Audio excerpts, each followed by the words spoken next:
Hi everyone, it's Merc007 here. Thank you for joining my board game video. Today we are taking a look at Strive in the Squares, a game from Japan. Please enjoy! Strive in the Squares is a two-player abstract strategy game designed by Yanagawa-san and published by Gotani.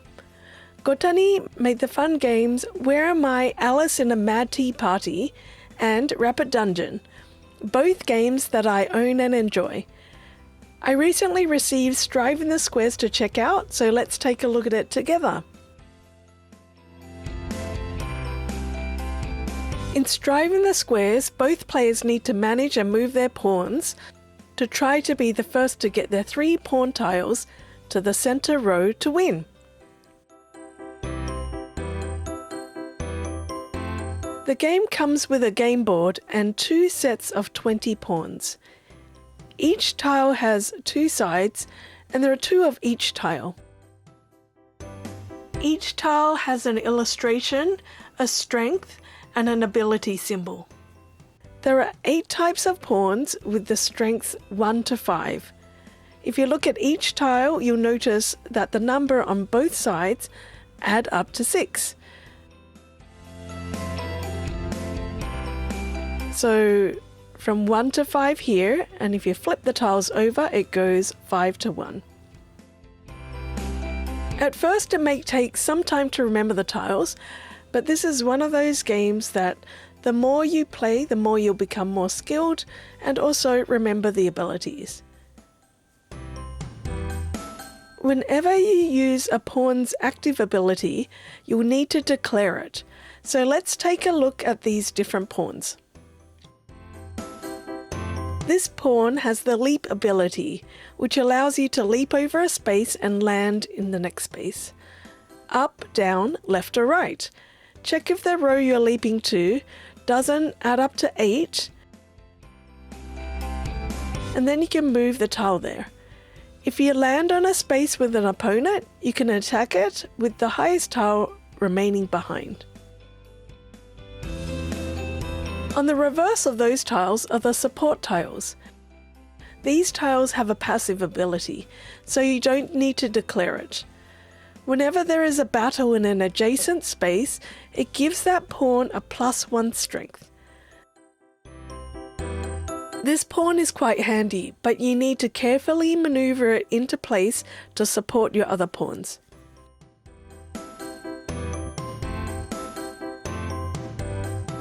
The next tile allows this pawn to do a diagonal movement. Once again, check if the space that you're moving to doesn't exceed a total of 8 or the max strength, and then you can move your pawn there. On the reverse is the pawn with the tsunami ability. This ability is an active one, so you'll need to declare it. This pawn causes a wave and pushes the pawn in front of it, either your own pawn or an opponent's pawn, forward and over one space.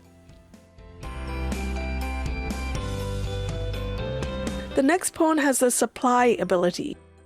This is a passive ability, so you don't need to declare it. It passively increases the maximum strength in a row by 1. If you have one of these in a row, the maximum strength of that row becomes 9. And if you have 2 of them, the row's max strength becomes 10. This is quite a useful pawn that I like.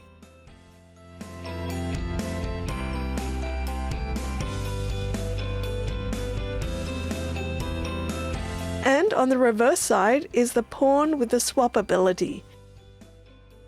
It allows you to swap spaces with either your own adjacent pawn or the opponent's pawn.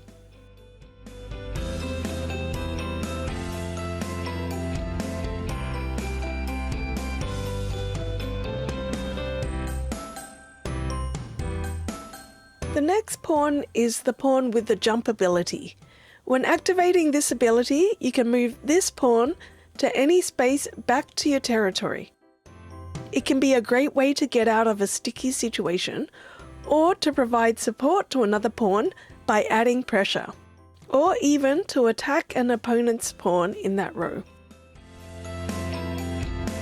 On the reverse side is the pawn with the rotating ability. You can flip this pawn to its other side.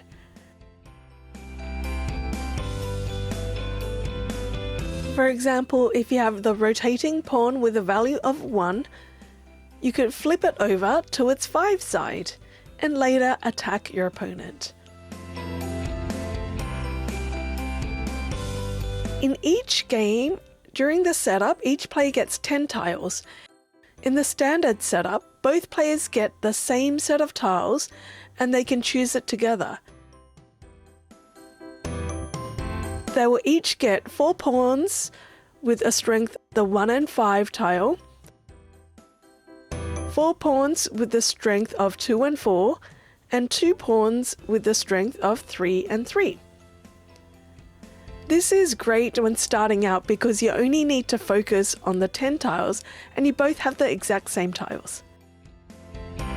And when you become more experienced, for more varied abilities, you and your opponent can draft the tiles by selecting the ones you like. Or the other method is to create a stockpile of 20 tiles and each player drafts from that. For now, I'm using the standard setup for this video. On the board, the closest row to a player is their own territory. And this central row is the goal line. Players can move their pawns into any unoccupied space, even crossing the center line, or they can land on an opponent's space to attack. To begin the game, play rock, scissors, paper to determine the starting player. And players will take turns one at a time until a player gets 3 of their tiles to the center line by the end of a turn. On your turn, you can do one of the following. You can either place one of your pawns on an empty space in your territory row, that is the closest to you. But whenever you place a pawn or move a pawn on the board, you need to check if the total strength of all the tiles in that row that you own is 8 or lower. It may be easily overlooked on your first play, so it may be good for both players to keep an eye out in the first few games. But of course, if you have the pawn with the supply ability, with this 8+1 symbol, that row's maximum strength can exceed by 1.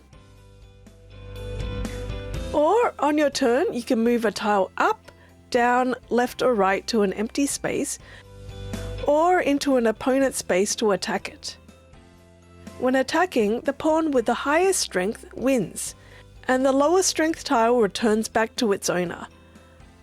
If there is a tie when there's an attack, return both tiles back to their owners. Or on your turn, you can use the tile's special ability. And the only 2 tiles which have the passive ability are the pawn with the supply ability, which allows you to exceed a strength of 8 in the row, or the pawn with the support ability, which adds 1 to adjacent space when there's a battle. All the other pawns you'll need to let the other player know when you're going to use its ability. Using these movements, abilities and attacks, eventually one player will be able to control the center row with 3 of their tiles to win. That is the rules for the standard game, and I heard there's an expansion coming out which will introduce new abilities, which I'm looking forward to learning about. So let's all stay tuned. Let's take a little look at this example game. So on Gunma's turn, he decides to go out strong, places a 5 on the board. And Daruma has a think and counters also with a 5. Gunma decides to push forward because having the 5 in that first row limits the number of tiles he can place there later on. Daruma, on the other hand, wants to play the 4 because it's strong. But since it will go over the maximum strength they can have in that row, they flip it over and place the 2 instead. Remembering that this tile can be flipped over later on.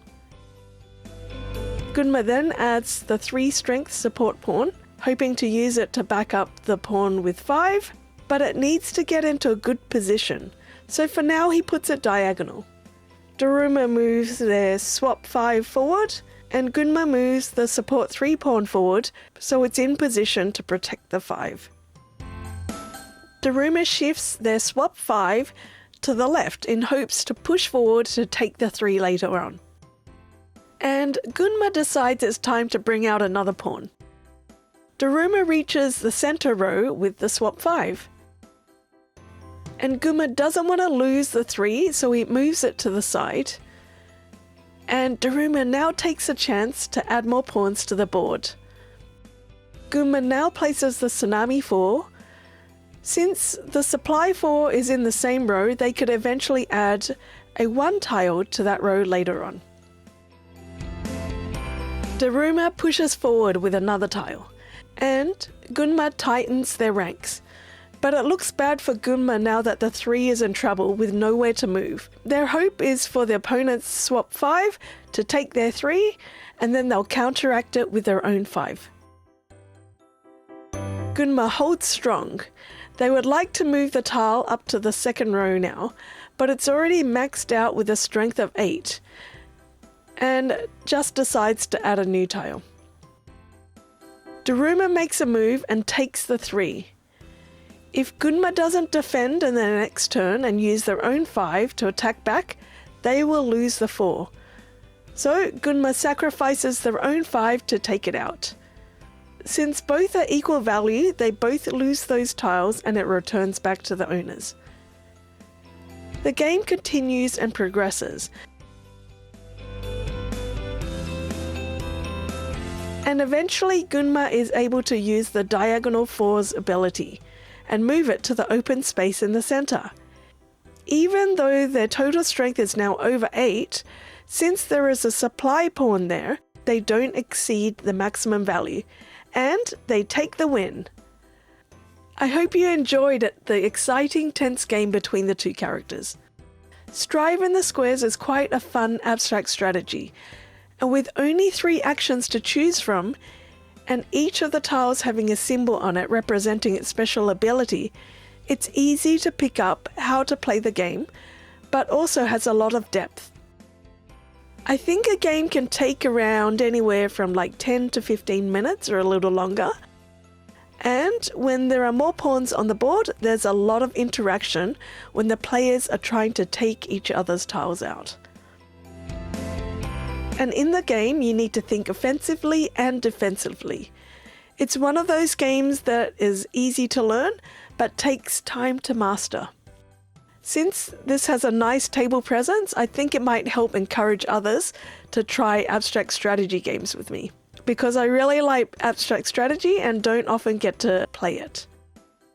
The illustrations in this game make me feel like it's a fantasy world with archers, fairies, and other fantasy creatures that are going to battle, and I almost want to give each tile a name to come up with a story for why it has that ability. It may make it easier to teach. For example, the angel tiles can fly, the mermaid can create tsunamis, the fox is mischievous and can swap places, and so on. I also like that it comes in this medium-sized box. It's a good size for carrying around. And I'm still thinking about the best way for me to organize the tiles in the box. For example, adding an elastic band or using some plastic storage containers or something. If you have any suggestions or ideas on how you think I can organize the box, let me know. Thank you so much for checking out Strive in the Squares with me. You can find out more about this game and other Gotanese games on their website. I've included the link in the YouTube description, as well as their social media links. Thank you for supporting my channel as always. Please like, share, or comment in my channel if you like the content. Until next time, happy gaming!